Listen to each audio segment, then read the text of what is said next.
ത്രിയേക ദൈവത്തിന്റെ ധന്യ തിരുനാമത്തിന് മഹത്വമുണ്ടായിരിക്കട്ടെ.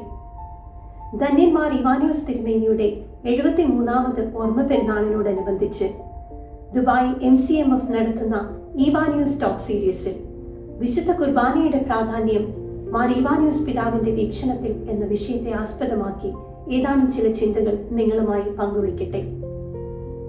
മലങ്കര സഭയുടെ പുനരൈക്യ ശില്പിയും ആത്മീയ നവോത്ഥാനത്തിന്റെ മഹാനായ നേതാവുമായ മാർ ഇവാനിയോസ് തന്റെ ജീവിതത്തിന്റെ കേന്ദ്ര ബിന്ദുവായി കണക്കാക്കിയിരുന്നത് വിശുദ്ധ കുർബാനയാണ്. പിതാവിന്റെ പ്രാർത്ഥനാ ജീവിതത്തിന്റെയും ആത്മീയതയുടെയും സഭാദർശനത്തിന്റെയും ഒക്കെ ഹൃദയഭാഗത്ത് വിശുദ്ധ കുർബാന സ്ഥാനം പിടിച്ചിരുന്നു. തന്റെ ജീവിതത്തിലെ ക്ലേശങ്ങളുടെയും വേദനകളുടെയും ഒക്കെ നടുവിൽ പിതാവിനെ താങ്ങി നിർത്തിയിരുന്നത് വിശുദ്ധ കുർബാനയിലുള്ള ദൈവ സാന്നിധ്യത്തിന്റെ ഉറച്ച വിശ്വാസമായിരുന്നു. പിതാവിന് വിശുദ്ധ കുർബാന ഒരു ആരാധനക്രമം മാത്രമായിരുന്നില്ല, മറിച്ച് ക്രിസ്തുവിന്റെ സാന്നിധ്യത്തിലേക്കുള്ള പ്രവേശനവും ആത്മീയ ശക്തിയുടെ ഉറവിടവുമായിരുന്നു. മാർ ഇവാനിയോസ് പിതാവ് വിശുദ്ധ കുർബാനയെ പറ്റി പഠിപ്പിക്കുന്ന ഏതാനും ചില ചിന്തകൾ നിങ്ങളുമായി പങ്കുവയ്ക്കട്ടെ.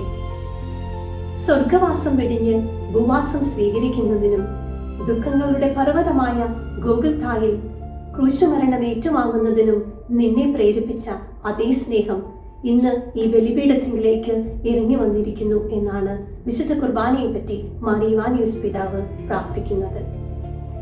1923 വിശുദ്ധ കുർബാനയെ പറ്റിയുള്ള ധ്യാന പഠനം എഴുതപ്പെട്ടു. അതിൽ ഇപ്രകാരം പറയുന്നു: ഈ ത്രോണോസിൽ ഇന്ന് നീ എഴുന്നള്ളിയിരിക്കുന്നത് വെറുമൊരു അടയാളമല്ല, യേശുക്രിസ്തു തന്നെയാണ്. നിന്റെ ജീവിതം ബലമേൽപ്പിക്കുന്നതിനേക്കാൾ ആഴത്തിലും അടുപ്പത്തിലും ക്രിസ്തുവുമായി സംസർഗം ചെയ്യുന്നത് വിശുദ്ധ ബലിയർപ്പണത്തിലാണ്. നീ കേവലം വെറുമയാകുന്നു, ഒന്നുമില്ലായ്മ തന്നെ. ഈ സ്ഥിതി ഉൾക്കൊണ്ടുകൊണ്ട് നിന്നിൽ എഴുന്നള്ളിയിരിക്കുന്ന ക്രിസ്തുവിനെ നീ ആരാധിക്കുക എന്നാണ് പിതാവ് നമ്മെ പഠിപ്പിക്കുന്നത്. നിനക്ക് തന്നെ ഒരു നന്മയും ചെയ്യുവാൻ സാധിക്കുകയില്ല. എന്നാൽ വിശുദ്ധ കുർബാന വഴി നിന്നിൽ വസിക്കുന്ന യേശുക്രിസ്തു നിന്നെ ദൈവത്തിന് പ്രീതികരമായ നന്മകൾ ചെയ്യുവാൻ പ്രാപ്തനാക്കും. വിശുദ്ധ കുർബാനയിലൂടെ യേശുവിന്റെ ശരീരത്തോട് ഒന്നു ചേരുന്ന ഓരോ വിശ്വാസിയും തന്നെ തന്നെ ബലിയർപ്പിക്കുകയാണ്. യേശുക്രിസ്തുവുമായുള്ള ഈ ബന്ധത്തിനല്ലാതെ മറ്റൊന്നിനും നിന്നെ രക്ഷിക്കുവാൻ സാധിക്കുകയില്ല. വിശുദ്ധ കുർബാനയിൽ നാം അനുസ്മരിക്കുന്നത് ഒരു ചരിത്ര സംഭവമല്ല, മറിച്ച് കാൽവരിയിൽ ക്രിസ്തുനാഥൻ മരിച്ച ആ രക്ഷാകര ബലിയുടെ ഒരു ജീവിക്കുന്ന അനുഭവമാണ്. ആ രക്ഷാകര ബലിയിൽ ഓരോ വിശ്വാസിയും പങ്കാളികളാകുന്ന ദിവ്യ രഹസ്യമാണ് വിശുദ്ധ കുർബാന. നാം പാപികളായിരിക്കുന്നത് കൊണ്ട് ആവർത്തിച്ച് വിശുദ്ധ കുർബാന സ്വീകരിക്കേണ്ട എന്ന ചിന്തയെ പിതാവ് നിഷേധിക്കുന്നു. എന്നാൽ നിന്റെ ബലഹീനതയ്ക്ക് ദിവ്യ ഔഷധമായ വിശുദ്ധ കുർബാന ആവർത്തിച്ച് സ്വീകരിക്കുന്നത് വഴി നമ്മുടെ ആത്മീയതയെ ബലപ്പെടുത്തുവാൻ നമുക്ക് സാധിക്കുമെന്നാണ് പിതാവ് നമ്മെ പഠിപ്പിക്കുന്നത്. സുഹലോലുപതയിൽ കലുഷിതമായിരിക്കുന്ന മനുഷ്യന്റെ ആ പഴയ മനുഷ്യന്റെ രൂപത്തെ ഉരിഞ്ഞു മാറ്റി യേശുക്രിസ്തുവാവുന്ന പുതിയ മനുഷ്യനെ നാം വരിക്കണം. ആ പുതിയ മനുഷ്യന് ക്രിസ്തുനാഥന്റെ രൂപമാകണമെങ്കിൽ അതീവ ശ്രദ്ധയോടെ, പൂർവാധികം ഒരുക്കത്തോടെ, നിർമ്മല മനസാക്ഷിയോടെ യേശുനാഥന്റെ തിരുശരീര രക്തങ്ങൾ സ്വീകരിക്കണം. എന്നെ ശ്രവിക്കുന്ന പ്രിയ സഹോദരങ്ങളെ, മാർ ഇവാനിയോസ് പിതാവിന്റെ വീക്ഷണത്തിൽ വിശുദ്ധ കുർബാന സഭയുടെ ശക്തിയും ജീവനുമാണ്. ദൈവസമ്പാദനത്തിലേക്ക് നയിക്കുന്ന ഒരു വലിയ അനുഭവമാണ്. ലോകത്തിൽ ക്രിസ്തുവിന്റെ ജീവിക്കുന്ന സാക്ഷികളാകാനുള്ള വിളിയാണ്. ആത്മീയ രൂപാന്തരത്തിനും വിശുദ്ധീകരണത്തിനുമുള്ള മാർഗമാണ്.